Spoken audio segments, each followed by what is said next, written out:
여러분, 우리가 읽고 있는 성경에는 우리의 믿음의 여정을 잘 요약하기 위해 다양한 단어들을 선택하고 있다는 것을 발견할 수 있습니다. 그 대표적인 것이 바로 경주라는 단어일 것입니다. 마라톤을 의미하는 것이지요. 단기간에 끝나는 것이 아니라 길고 긴 여정을 또 어려움과 힘든 것들도 잘 헤쳐나가야 하는 그러한 여정이 바로 우리의 믿음의 여정이기에 그것을 바로 경주라고 표현하고 있다 하는 것입니다.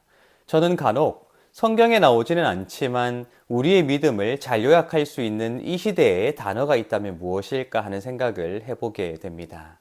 그 가운데 제가 선택한 것은 바로 모험이라는 것입니다. 믿음은 곧 모험이라는 말을 들어보신 적이 있으시지요? 맞습니다. 이미 우리에게는 익숙한 말이 바로 모험입니다.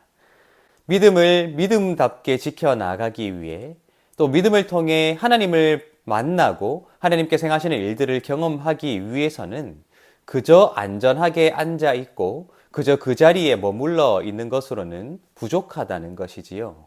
하나님은 모든 것을 뛰어넘어 우리를 찾아오시는 분이 맞지만 우리가 능동적으로 그 하나님의 일하심과 그 하나님의 역사하심을 경험하기 위해서는 나 스스로가 행해야 하는 모험과 같은 삶이 필요하다 하는 것입니다. 이스라엘 백성이 광야에서 하나님께서 주신 만나를 먹을 때 하나님께서 안식일에는 그것을 취하지 말라고 명령하셨지요. 한 해 동안 온전히 땅을 쉬게 해야 한다는 안식년과 모든 것을 원래 주인에게 돌려주어야 한다는 희년 역시 대단한 모험이 필요한 일이었을 것입니다. 애석하게도 우리는 이스라엘이 얼마만큼 안식년을 잘 지켜왔으며 그렇기에 얼마만큼 하나님의 은혜를 풍족하게 누렸는가 하는 것을 성경에서 잘 찾아보기 힘든 것이 사실일 것입니다. 우리의 신앙도 마찬가지입니다. 모험이 필요합니다. 하나님께서 명령하신 바를 지켜내겠다는 모험, 또 하나님께서 하지 말라 하신 것을 하지 않는 모험, 우리가 그것을 해보기 전에는 그 속에서 어떤 하나님의 은혜가 있는가 하는 것을 발견하기 힘들다 하는 것이지요. 우리가 함께 읽고 있는 에스라서에도 이런 모험이 기록되어 있습니다. 하나님께 감동받은 자들이 하나님의 성전을 짓기 위해 예루살렘으로 올라갔을 때 그들에게 무엇이 기다리고 있었는가 하는 것이 기록되어 있기 때문입니다. 특별히 에스라서 1장 5절과 6절에 이렇게 기록되어 있습니다. 이에 유다와 베냐민 족장들과 제사장들과 레위 사람들과 그 마음이 하나님께 감동을 받고 올라가서 예루살렘에 여호와의 성전을 건축하고자 하는 자가 다 일어나니 그 사면 사람들이 은그릇과 금과 물품들과 짐승과 보물로 덮고 그 외에도 예물을 기쁘게 드렸더라. 아멘. 하나님께 감동이 되어 자신의 삶의 자리를 버리고 하나님의 성전을 짓기 위해 예루살렘으로 올라갔던 하나님의 백성들에게 놀랍게도 사면 사람들의 도움이 임하게 되었다고 기록하고 있지요. 사면에 있는 사람들이 도왔다 하는 것은 1차적으로는 올라가지 못하는 유다인들의 도움일 수도 있었겠지만 더 나아가서 그 땅에 살고 있었던 페르시아 사람들의 도움이 있었을 것이라고 우리가 생각할 수 있게 됩니다.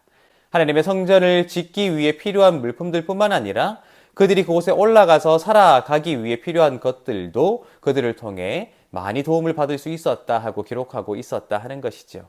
삶의 터전을 벌였을 때 어려워질 것이다, 힘들어질 것이다 예측할 수 있지만 하나님의 감동하심, 또 성전을 짓게 하시는 하나님의 그 일하심에 순종했을 때 비로소 그들에게 경험되어지는 도움의 손길들이 있다, 은혜가 있다 하는 것을 우리에게 말해주고 있다 하는 것입니다. 여러분, 우리의 신앙 여정은 바로 모험입니다. 우리가 떠났을 때, 우리가 그 모험에 나아갔을 때 우리가 비로소 경험하게 되는 하나님의 은혜가 있습니다. 내가 걱정되어서 하나님의 말씀을 듣지 않았을 때, 순종하지 않았을 때는 결코 알 수 없는 하나님의 놀라운 일하심의 방식이 순종했을 때 비로소 우리에게 주어질 수 있다 하는 것이지요. 용기가 필요합니다. 또한 담력이 필요합니다. 그러나 우리가 용기와 담력을 가지고 능동적으로 믿음의 모험을 해나갈 때 경험하게 되는 그 하나님의 은혜를 우리가 삶을 통해 경험할 수 있으면 좋겠습니다. 오늘도 바로 그러한 모험을 믿음으로 잘 행해 나가시고 하나님의 도우심을 구하며 또한 경험하며 살아가게 되시기를 예수님의 이름으로 축복합니다.